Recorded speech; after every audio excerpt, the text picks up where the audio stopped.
rubbed our hands, created some heat, right? And then give yourself a chance to just go inward. Feel the light pressure. Try to lift. The light touch is lifting. And think of it in terms of lifting the worry off your brow. Notice how you're taking a little bit of load off the neck. And if, like me, you have a little bit of face serum on your hand, then rub it around and make it so that your fingers go next into your temples and press back. Bring your head to an upright position.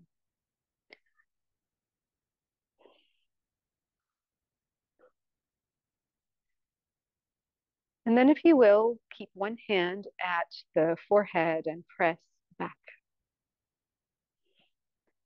What you'll notice is the muscles of your neck that turn on.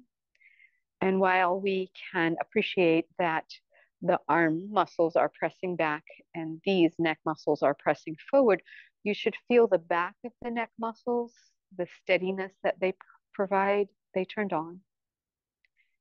Whether it's the same hand or the other hand, you're going to take the other arm and you're going to not just press back, but you're going to press back and up like you're trying to give yourself a little length through the back of the neck. Great. Feel how the back turns on, the shoulder wakes up. We're going to come back to this. Take the other hand and press into the side of the head. And my head is aiming to be in this upright position.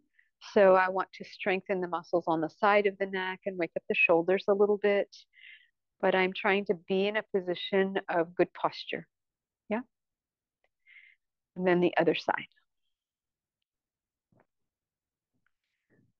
So though we may see this light warm up in terms of a waking up set of movements, these are very specific things used as yoga preparations, and they're used a lot in physical therapy too.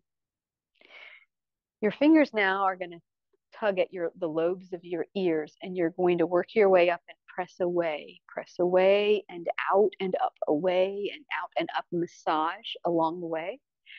And just begin to notice, following that conch shell around, how it lends to this feeling of lightness. So the soft tissue and the fascia connecting all of this together is connected to these muscles of the head and the face, right? 2 fingers now at that bony protrusion to press up. And while you're taking the load off your head, think also in terms of the back of the neck lengthening like we did before. And try to say no. You don't get very far because of how your fingers are pressing at the origin of this big sternocleidomastoid muscle. Good. And then make it so that you nod yes. And in releasing the tension there, what happens is that you release the tension that belongs to all of the fascia surrounding that muscle. Okay. Bring your fingers, all of them, to the big masseter muscles of the jaw. And I want you to just palpate, like massage from your ear all the way. And if you were to open and close your mouth like a goldfish, then you can feel those muscle fibers more and kind of follow that with your fingers. When I first started doing this and learning, Ayurvedic face massage, we learned, on any given day, everybody opens and closes their mouth anywhere between 2,000 to 5,000 times.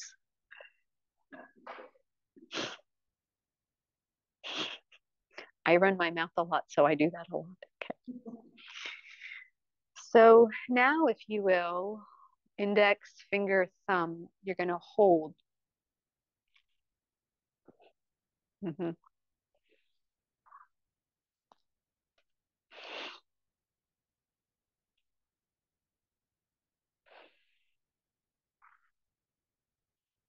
So these are two marma points that define the line, the back line of the body. And so we're going to work along them too. One or two fingers right here at the base of the nasal flares, and they're going to press out.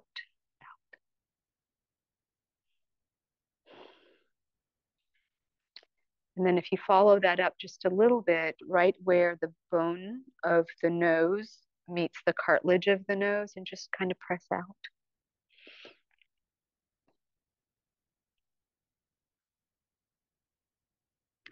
There's another interesting marma point, and you just need one finger for it, and it sits right inside the orbit. And so you just want to just come into the curve and not really, unless you're comfortable with that, put your fingers deep in. It doesn't need a lot of pressure, but just right here in the corner of the eye. So I'm right in here. And then there's another one that's right on the outer edge. So I'm just kind of following the corner slightly in without too much pressure. And what you could do from there is just kind of feather away. The next one we want to experience is to take and pinch the eyebrows all the way out, and that should feel good. I'm going to pinch the eyebrows slowly and work my way out. Think about the sense of lift. Yeah. Okay. And then again, feather your efforts to just lift the worry off the brow and into the temples and press back. Good. So we're going to begin to make our way. We're going to take hands in this fingers laced position behind the head, and we're going to press up.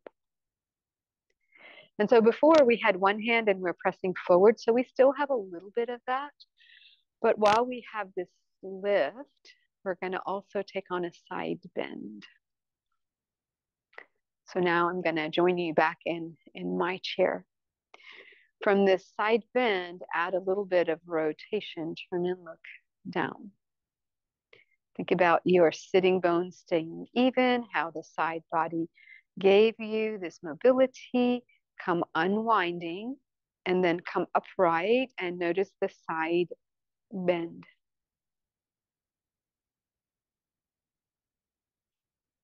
And then keeping the lower body still, right? Because you're sitting, the pelvis is settled, and that means the upper body is managing. And what I see and what I'm asking for is that we keep the elbows 180 degrees from each other best you can. And then inhale and come on back. Now let's change what the elbows are doing. Bring the elbows in. And really think about as if you could lift up and back. And so all of these muscles create this little bit of a lift. And so here we are, right? So today, if you run into any friends or making note in your journal, I want you to say that today we practiced headstand, okay?